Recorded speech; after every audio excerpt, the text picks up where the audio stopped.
Assalamu alaikum, my dear students. How are you? I hope you all will be in best of your health. And you will be ready to have the knowledge of the next and second last phylum, and that is the mollusks. What are mollusks? Why they are called so, and what are their other attributes? To learn all this stuff, let's move to the whiteboard. Yes, my dear zoologists, you know very well we have started phylum mollusca. और जाहिर है हस्बयात हम लोगों ने वो तमाम parameters जो हमने स्टडी करने हैं हमने ऑलरेडी बोर्ड पे प्लेस कर दी हैं सो दैट कि उसमें से कोई भी चीज आप लोगों से ना रह जाए या मिस ना हो जाए। सो चैप्टर नंबर 10 लेक्चर नंबर 13 है और हम स्टडी कर रहे हैं फाइलम मोलस्का। पहला क्वेश्चन में लिखा हुआ है, टर्म लिखी हुई है कॉइन्ड बाय, यानी कि ये जो टर्म थी मोलस्का ये सबसे पहले किसने इस्तेमाल की? तो आंसर इज कि there was a scientist, his name was Johnston.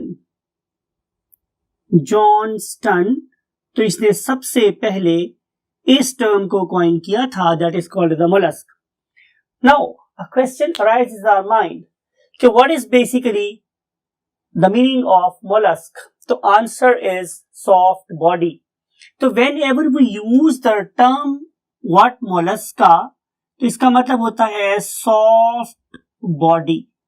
अब हम अपनी ज़ूलॉजी में सॉफ्ट बॉडी के लिए टर्म और यूज करते हैं विसरा, यानी कि ये ऐसे ऑर्गेनिजम्स हैं कि जिनकी बॉडी कैसी होती है? बहुत ही सॉफ्ट, राइट।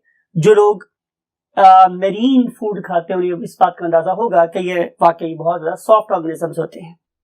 लेकिन नेचर ने इनको एक और फीचर भी दिया एज डायग्नोस्टिक कैरेक्टर। वो क्या था कि इन पर्टिकुलर सॉफ्ट बॉडीड ऑर्गेनिज्म को प्रोटेक्शन के लिए एक स्केलेटन भी दिया गया। तो इस लिहाज से आप दो डायग्नोस्टिक फीचर यहां पे लिख सकते हो कि number 1 is soft body and other one is skeleton, and that particular skeleton is nothing other than shell. तो आप लोग इन्हें शेल्ड ऑर्गेनिज्म भी कह सकते हो, right. Now what is the taxonomy? आपकी बुक के पैटर्न को फॉलो कर रहा हूं। तो taxonomy के पॉइंट ऑफ व्यू से my dear students, these organisms have got what? Tremendous diversity and there are approximately 50,000 species. तो ये आप लोगों ने फिगर अपने माइंड में जरूर रखनी है to attempt questions in Lahore board. 50,000 species. अब क्या इतनी ज्यादा स्पीशीज किसी और फाइलम में है? तो आंसर इज यस, जो हमने प्रीवियस पढ़ा था, that is a phylum Arthropoda, और after phylum Arthropoda it is the second largest group.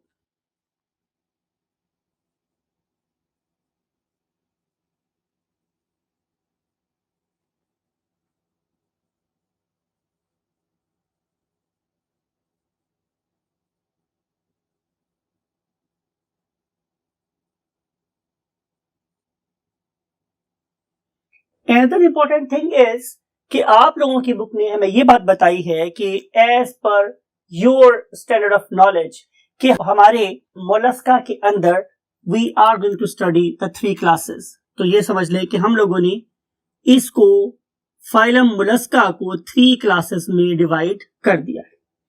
So this is a very brief history about the taxonomy of this very phylum that is called as Mollusca.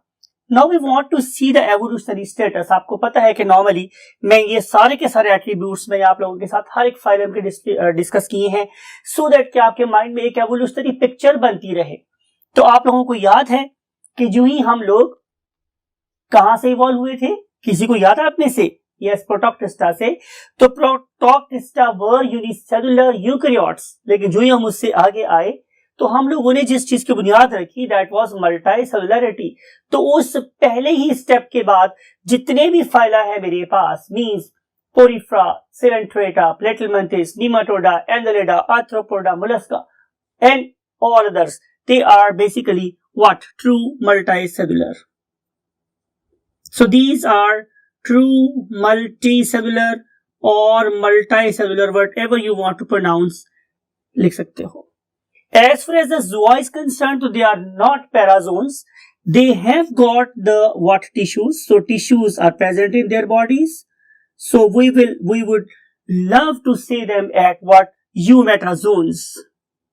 Eumetazoans. Right. And what is their symmetry? It is very important. आप लोगों को याद है, आप लोग देख रहे हो कि मैंने यहाँ पे टी का वर्ड लिखा हुआ है. इस टी से क्या मुराद है? ये मैंने अपनी मेमोरी के लिए लिखा. जाहिर है ये बात मैंने आप लोगों को भी कैटेगोरिकली बतानी थी, इसलिए मैंने ये वर्ड यहाँ पे लिखा हुआ है. सिमेट्री स्टूडेंट्स ये है कि they are basically bilateral in symmetry. Bilateral. आपको ये वाली बात भी याद है कि हम लोगों ने फाइलम प्लेटिलमंथिस से ऑनवर्ड, इंक्लूडिंग फाइलम प्लेटिलमंथिस, जो ग्रेड बनाया था that was basically grade Bilateria. तो जितने भी ऑर्गेनिज्म फाइलम प्लेटी से ऑनवर्ड है, यहां तक है इंसान भी, वो सारे के सारे बाइलेटरल सिमेट्री रखते हैं. So they are not out of that particular group. They are also what? Bilateral symmetrical. Plus it is important to note कि हमारे पास सेफलोपॉड्स एक ऐसा ग्रुप है कि जिन्होंने during the course of development इस टी के प्रोसेस को ऑपरेट किया. And T is nothing other than the phenomena of rotation of the cells that is called as torsion. तो इस पर्टिकुलर टॉर्शन की वजह से ये वाले ऑर्गेनिजम्स क्या हो गए? ये हो गए students asymmetrical. Otherwise most of the molluscs they are what? Bilateral symmetrical. And now we want to discuss the next concept. And next concept is the coelom. You know very well कि जो ही हम लोग phylum nematode से आगे चले थे तो हमारे पास ट्रू coelom बन गई थी. तो as far as the coelom is concerned, they are basically true coelomates. So these organisms are true coelomates. And if you want to know about the type of their coelom, definitely they are schizocellus. ये क्या होती है? बहुत बार discuss हुई आप लोगों के साथ. So just I want to mention and I don't want to discuss it over here. And as far as the stomy is concerned, आप लोगों को ये वाली बात भी टिप या ये स्टेटमेंट अपने माइंड में याद रखनी है कि एकाइनोडर्म से पहले जितने भी फाइलम हैं, एकाइनोडर्मेटा से पहले जितने भी फाइलम हैं, all of them are protostomes.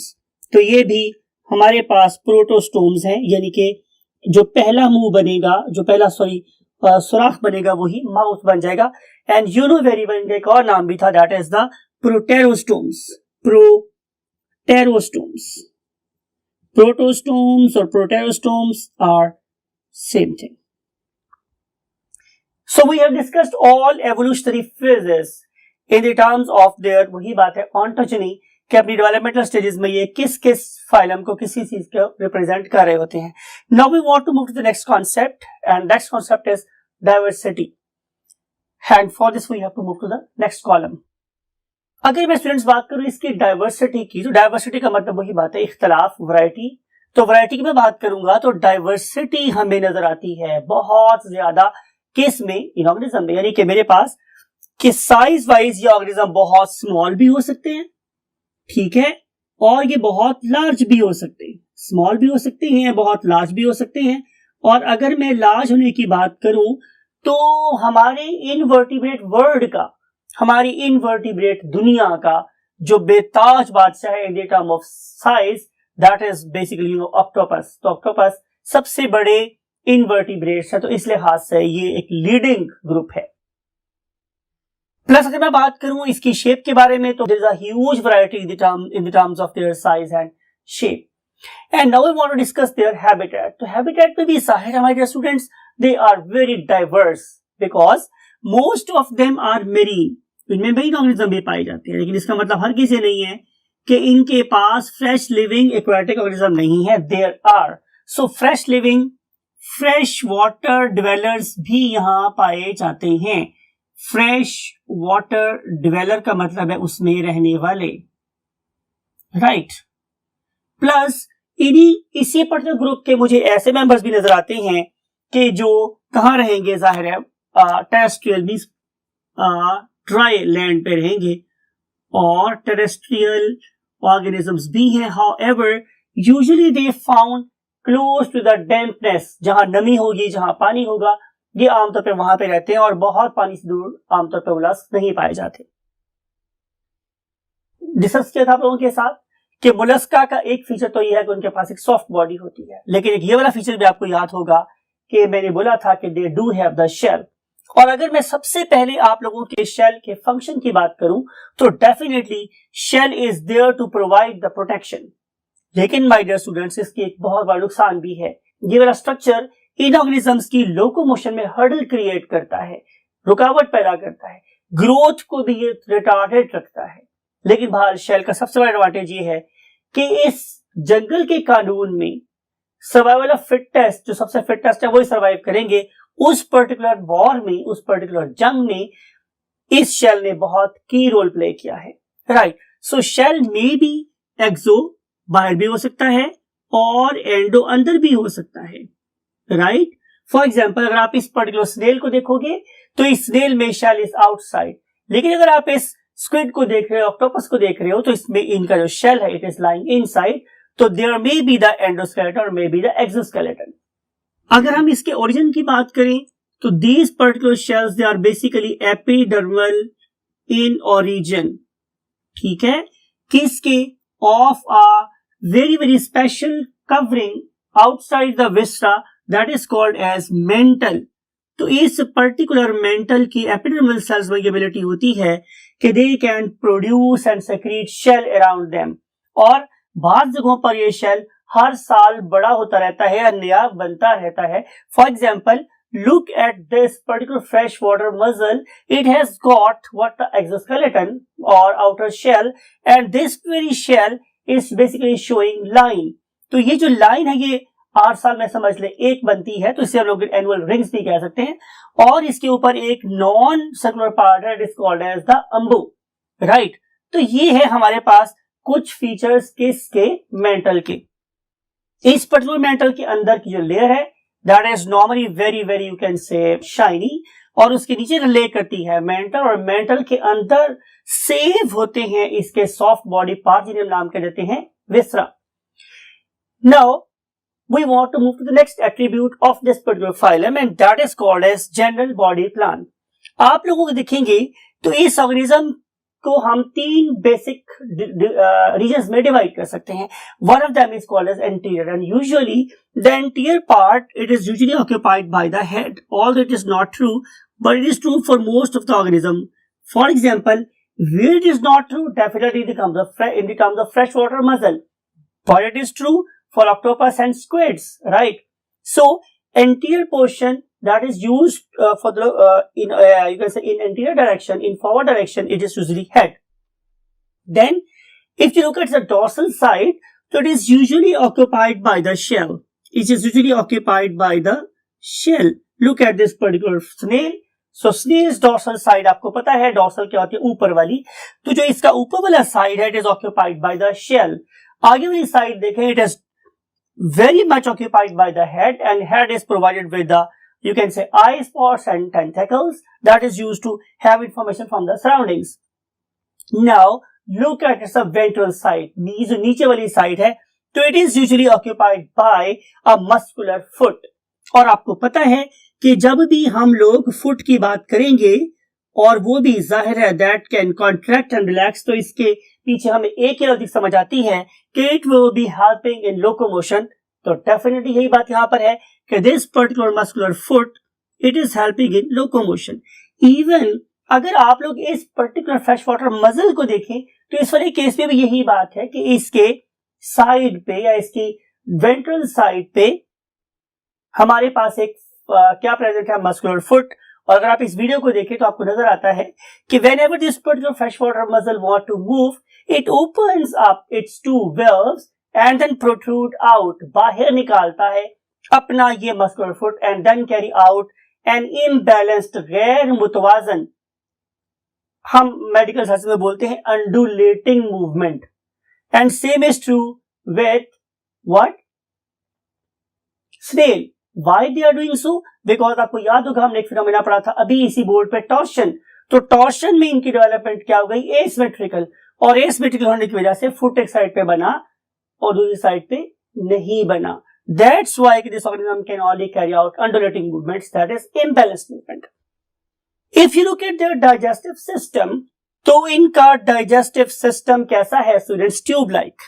Yes, it is how it is tube-like. और जाहिर है जब मैं बात करूंगा tube-like की तो it has got a mouth, it has got an anus, सभी tube-like है. और इसका जो mouth और anus है, it is not lying outside. I'm talking about particularly freshwater mussel. Its mouth and anus both are lying inside the shell because the shell is protecting the soft body part. इसका mouth anterior side पे होगा और सारा anus उसकी posterior side पे होगी. Further detail जाने की जरूरत हमारे पास नहीं है बिकॉज आपकी बुक में मेंशन भी नहीं है, वरना इसको डिस्कस किया जा सकता था यहाँ पे. So it starts with the mouth and terminates at anus and definitely it is provided with the digestive glands. लेकिन इंपॉर्टेंट बात मेरे पास ये है कि इनमें से जो फ्रेश वाटर मसल्स है particularly they are filter feeders, और इस पर्टिकुलर फिल्ट्रेशन के लिए मेरे पास बकल सेराई प्रेजेंट हैं जो कि फूड को फिल्टर करने के बाद सिर्फ और सिर्फ फूड के पार्टिकल्स को ही डाइजेस्टिव ट्रैक्ट में एंटर करवाते हैं, and nothing other that is mentioned in your book, right? And then what is the respiratory system? Respiratory system is again very advanced, and usually it is you can say assisted by nothing other than gills. तो इनके जो marine और aquatic animals हैं उनके पास definitely gills present हैं, और अगर आप इन पर्टिकुलर गिल्स को देखें तो they are basically lying in mantle cavity. ठीक है, तो ये आमतौर पे पैलियल कैविटी या मेंटल कैविटी के अंदर लाई करते हैं outside the viscera, and they are provided with fresh water from the surroundings. Definitely fresh water is taken in by you can say inhalant siphon and taken out by exhalant siphon, right? If you look at respiratory pigment, तो इनके respiratory pigment का नाम मेरे पास क्या है? हीमोसायानिन. और इसी particular हीमोसायानिन की वजह से ही इसके जो ब्लड का कलर है इट इज ब्लू. सो आपने देखा होगा कि इस पर्टिकुलर ब्लू कलर को डिफरेंट किस्म के squids as an organ of defence पे यूज करती हैं और एस्केप करने में भी हेल्प करता है यही वाला पिगमेंट इन पर्टिकुलर स्क्विड्स को और ऑक्टोपस को. And now we want to move to the next concept, and next concept is circulatory system. I mistakenly wrote it as respiratory system and now I have corrected it. तो we are going to start circulatory system. Circulatory system मेरे पास दो किस्म का होता है, एक को बोलते हैं क्या? ओपन सर्कुलेटरी सिस्टम, और एक को बोलते हैं क्लोज सर्कुलेटरी सिस्टम.